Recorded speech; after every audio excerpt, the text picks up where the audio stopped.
information you can get. This is Built on Blues. Built on Blues.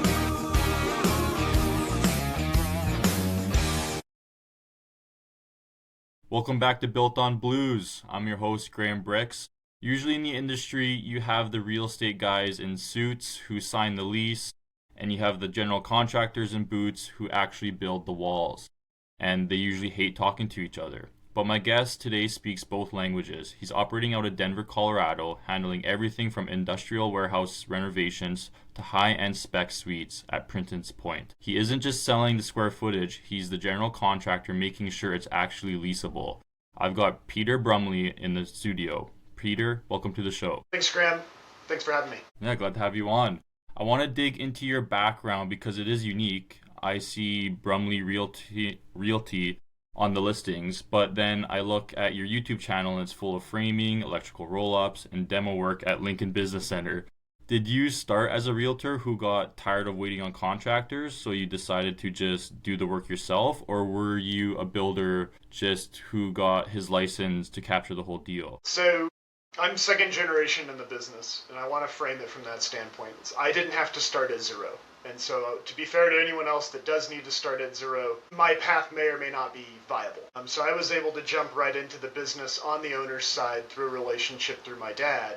And what I saw on the owner's very famous property called Larimer Square in Denver, Colorado. If you've come here, you've probably walked it, right? We'll have flags up, very famous. And what I saw was the inability to, on the boots on the ground side, really understand the quality and what is necessary to get something class A or B, that what we would call a nice office, really truly ready for someone that they can just slam into and start their business immediately. And then over time, that sort of developed into where you see me today, where I'm on the ownership side with my personal company, but then also as a vice president on, with a commercial general contractor, and the two feed off each other and mesh, I think, pretty well. I mean, I've been doing it for over 4 years now.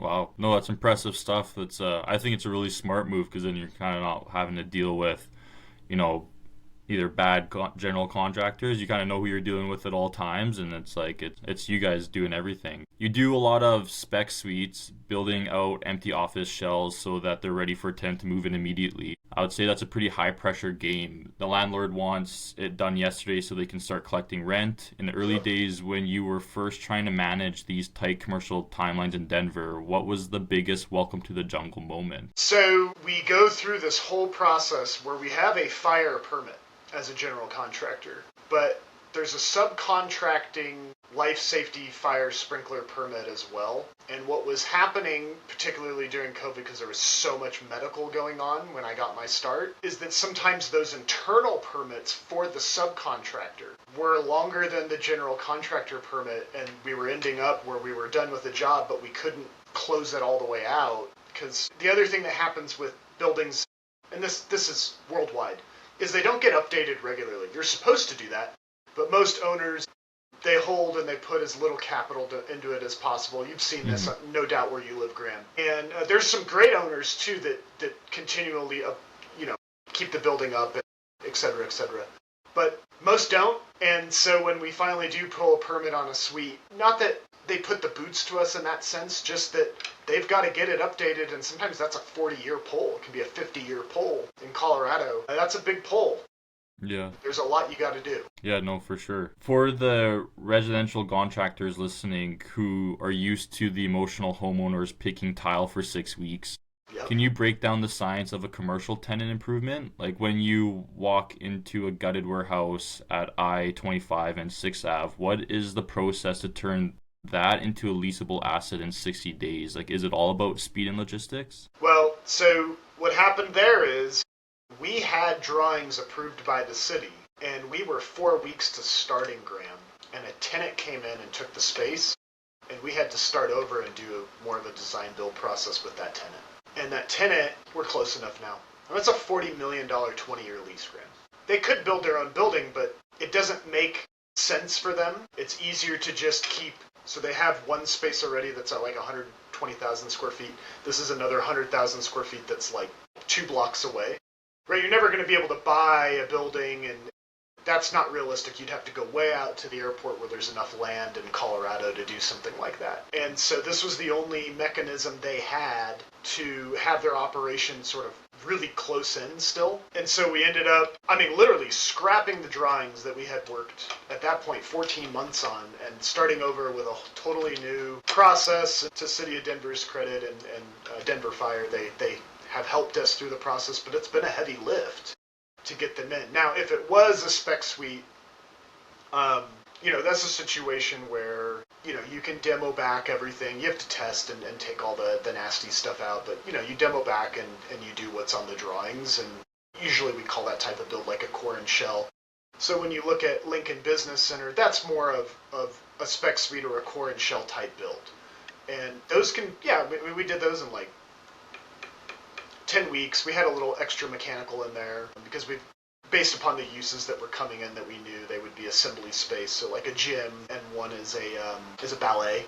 Yeah. So there's a lot of people in there at the same time, so you need more, there's a heavier lift on the HVAC side. So that takes a little extra time. But otherwise, it's bathrooms, it's redoing the bathrooms, it's white walls, it's mechanical, it's bringing the electrical up to LEDs and checking the panels, redoing the panels, or bringing extra power in depending on what you expect the use to be. Redoing all the plumbing typically except the sewer connections, right? We'll leave those alone, but we'll grind them out and make sure they're working. Yeah. Fire alarm, sprinklers if you have them, and life safety, and then you certify it and you hand it over to the owner, and or by the time, again, you see this process over and over again, by the time we're done, someone's literally moving in on top of us, literally the next day. So yeah, it sounds like you guys got a good system in place and good operations. For the people listening who, don't really see that side of things happening, how are you managing it? Like, you're managing projects like the Milestones Eye Care demo or the upgrades at the Lincoln Business Center. That requires a lot of moving parts, like you said, electricians, drywalls, painters, plumbing, all the working on top of each other. Like, how do you manage the scheduling chaos? Are you like stuck on your phone texting subs all day, or no. Who No, do we you use like a give really that problem out to someone else, or like what? How do you guys automate? It's a really those powerful reminders? program behind us, Graeme. The guys in the commercial industry will know it. It's called Procore. We briefly chatted about some AI stuff, and it's a really heavy, expensive program. Mm-hmm. Our main business is still medical. We literally do ERs and ORs, so our main business is medical. Not that we can't, we're Expando. I guess maybe we're the last full-service GC in Colorado. I don't mean that to take the starch out of anyone else in Colorado, but we actually do everything. But that keeps us agile and rooted to construction and read your drawings and actually perform. Like, don't just assume. That's probably what makes us unique. And then I came from the white-collar side into the blue-collar side, but I've been around builders my whole life. My grandfather was a builder. And I can have one conversation on what the blue-collar side needs with the white-collar side. Call me a gray-collar, right? And, I can talk to him. I can talk to an owner and be like, look, you have to do these things or the city just isn't going to approve it. So here's what's going to happen. And, someone else will lowball them, and then they finally get into the drawings and they see all that stuff come back. And I've had guys fire their other contractors, midway through it, and they're like, hey, I want to give this job back to you. And it's like, well, I don't know if I want it anymore. You didn't want to listen. Yeah. I'm the only guy doing this sort of as a gray collar. This is my world. I help small businesses actually get in and operate and make money. We work for some big guys and big gals as well, don't misunderstand, but usually smaller companies just get taken advantage. We've all heard the horror stories of the contractors. Frankly, we don't have time for it. We're doing a large volume of medical, and we want to do more of that, but we want to give our guys overtime and write big paychecks to our blue-collar people so they stay loyal. I think that's speaking, and your friends and family, they get that, especially right now. Overtime under this Trump administration, it ain't taxed. Yeah. So it's big incentive if you can give your people that, or my best subs, if I can give them overtime where I have enough work. That is so important right now for the loyalty. Yeah, that's huge. That. Yeah. Yeah, no, for sure. No, I love overtime. I think everyone loves overtime. If you're able to give that to your subcontractors, I'm sure they appreciate that shit a lot. You also wear the realtor hat too, so you know that the speed to lead is everything when a tenant is looking for space. Are you using any AI tools like in your program that handles inquiries for listings or the speed up your construction bids? Sure. So I'm still, let's say, third world on that side, mainly because I'm an order taker on that side. So I'll have a subcontractor that calls me, or I'll have somebody that's met me and knows me. I'm a native as well to Colorado. I've been here my whole life, and so they just know me. And they're like, hey, I need this. The tool that's used there on the commercial side is called CoStar, and it's the only tool that exists out there that's worth it. You know, it's not cheap either, but that's what we use to find space. And then often, because I am a GC, I'm just telling the owner, look, if you can put some TI in your proposal, that's great. I'm doing the construction. Don't even worry about that. Tell me what kind of check you're comfortable with. I'll get the tenant in. You're done, you know? And for the most part, actually, most owners are super relieved, particularly on the smaller side, because they're like, that sounds wonderful. And they'll even give me a discount on rate most of the time because I'm getting the tenant in 2, 3, 6 months faster than anyone else can do it. This is what I do. It's become necessary. Yeah, no, that's awesome. Love to hear that. During COVID and dealing with the office space, did you see a shift in the commercial real estate market when it came from people starting to work from home at more? So we used to build pre-2019. Everyone's going to laugh. We used to build what are called like community desks, right? You'd sit and the next person's sitting a foot away from you with a plug-in, right? And you had these big open offices with these big community desks, and they still exist. The spacing's different now. But we've gone back to executive offices now. I think part of that is if you are a work-from-home person, in the most general sense, you are likely not an executive. Most executives, from what I'm hearing right now today, is all I can speak to, are back in the office 3-4 times a week. Most are not 5. Some companies require 5. But the executives have their own office, right? They're in control of their own little space. And then the bullpen has, mid-level and low-level managers or, floor people that are pushing what they need to push. Though, for the most part, those offices have remained open. I haven't seen a whole lot of the cubicle stuff come back. I think there's a big push away from that. Once in a while I'll walk into it, but they'll be really nice cubicles. Yeah. Sort of aftermarket. We have some retailers and stuff here that do that and do a great job. We're not building, super expensive custom stuff. And the amenities in the buildings have become a lot more important. So I just did a huge training room at Prentice Point, you mentioned. We've done exercise rooms. We've done big amenity packages, places to eat, places to get out of the office as a third place. Mm-hmm. But ironically, what's happened in most of these buildings, I don't know about downtown Canada where you're at, but a lot of these first floor retailer coffee houses and little sandwich houses, they failed because people weren't in the office for such a long time. Yeah. They're out. And so what's happened now is people are ordering in, we'll just say DoorDash, right? Mm-hmm. And they're ordering in, but then they don't want to take it up to the office, right? They're landing in sort of these community areas on the first floor, and they're sort of nice social canteens, if you will. And maybe if it's a really big building, maybe you had one guy survive. Yeah. For the most part, it's been sort of this DoorDash landing. Yeah. I want to go back into a little bit more of the AI stuff. Where do you see AI almost infiltrating the real estate market or the general contractor side of things in the next year or so? I personally think AI is growing really fast, like a lot faster than a lot of us think it is. I feel like a lot of people are using these like AI receptionists now and just like finding anything to kind of like automate admin work and like workflow and all that kind of stuff. Where do you see AI coming into the industry for like near the end of 2026? Yeah, I mean, I think guys try to bid with it. There's still a human behind it that's got to check it all. Mm-hmm. And it gives you a starting point, so you're faster. Anytime you're doing something spreadsheet-wise, you can try to utilize it as a start point, but it's not accurate enough yet. I'm a computer information systems major, so I believe that one day, it can be automated, and, well, people are going to lose their jobs. No.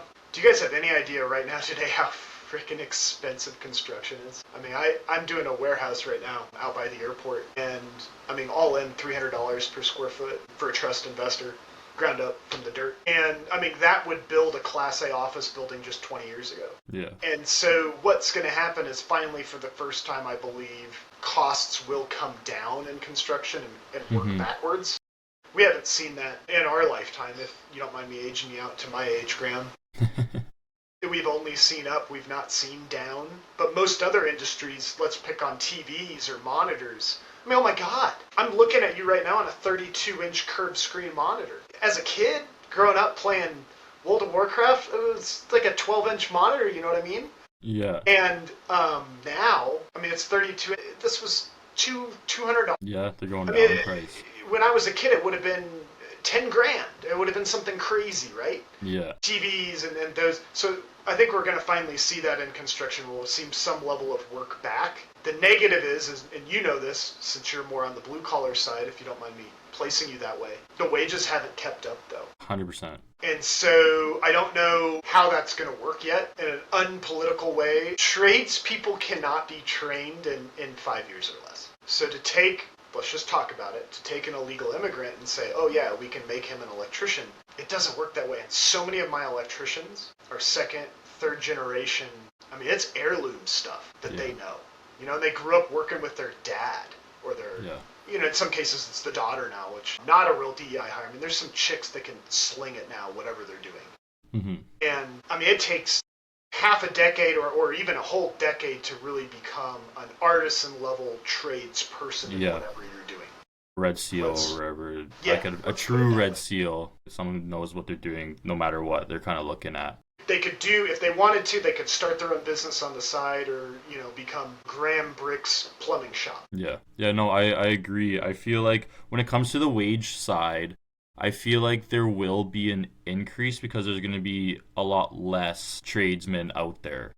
That's where I feel kind of that gap getting filled, because I just, like, personally myself, I see it in my generation where, like, so many people don't want to be doing the hard work anymore. Everyone sees these opportunities to make money online, make money online, make money online. So they kind of shy away from the actual hard work and, like, getting nitty gritty. Like, there's very few people out there. I feel like it's just, like, different province by province or state by state where you can tell, like, there's actually, like, blue-collar men, hardworking men that actually want to do it. So I see that's where kind of, like, maybe the wage increase finally catching up is when there is, like, a scarcity to how many right now workers there are.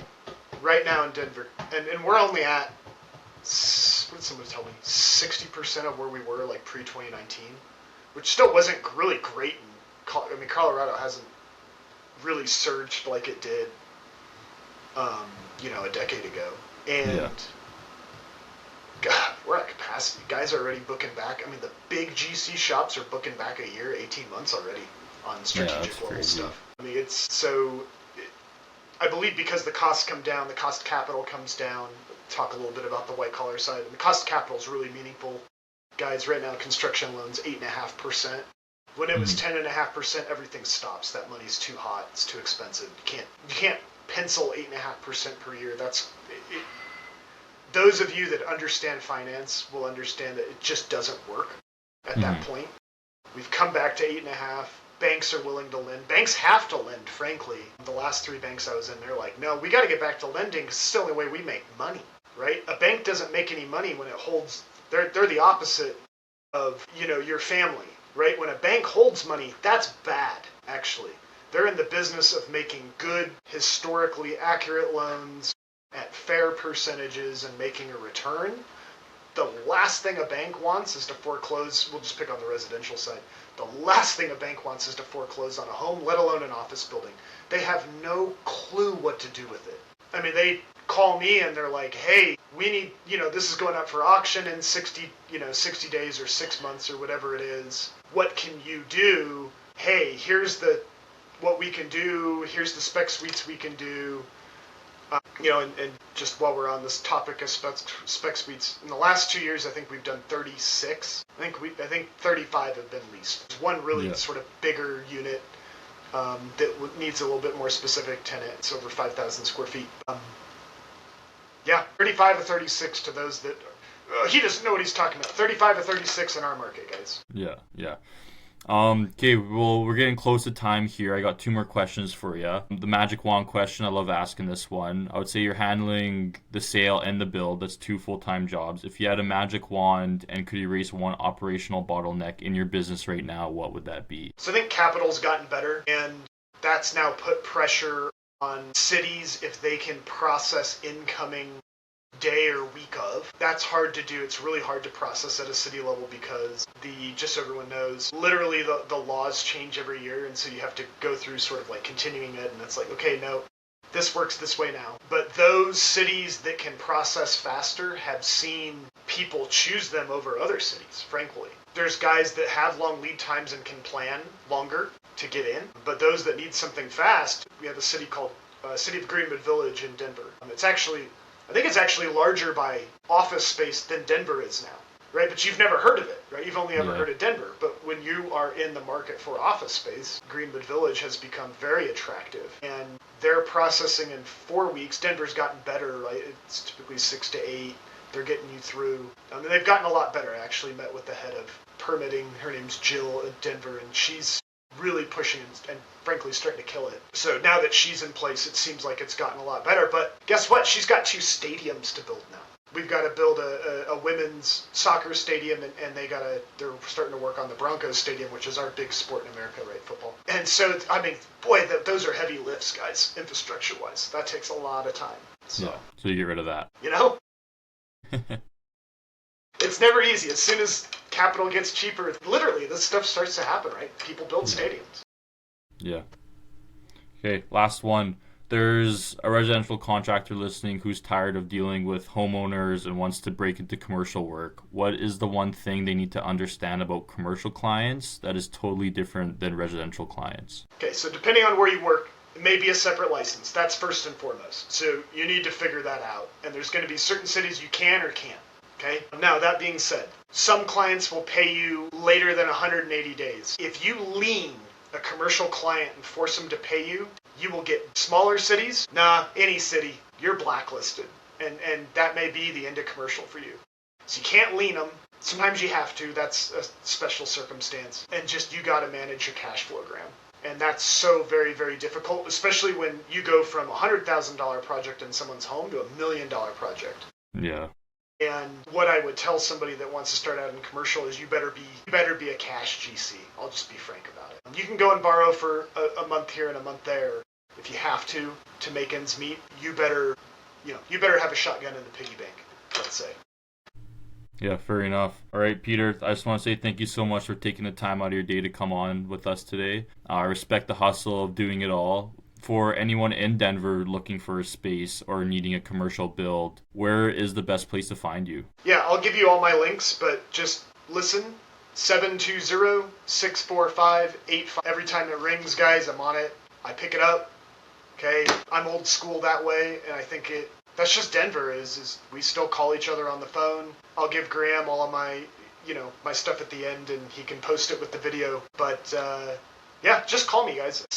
It's a people business still. It takes people. You're going to deal with an owner that's hard. You're going to deal with a property manager, hopefully that's good and maintains the building. And you got to deal with a building engineer that, shovels the you-know-what to keep things on and keep things working on aging infrastructure. It's people. You need people. Yeah, you need people. We will always need people, and I truly believe that. And I know a lot of people thinking with the AI and everything like that, I do believe you still need that human connection. I keep saying that. So, I'll throw the number on, and then, like I said, you'll give me all the socials, and I'll put that in the notes. Thanks for coming on again, and to everyone listening, keep building, stay safe, and we'll see you in the next one. Thanks, Bye now. All right, sweet.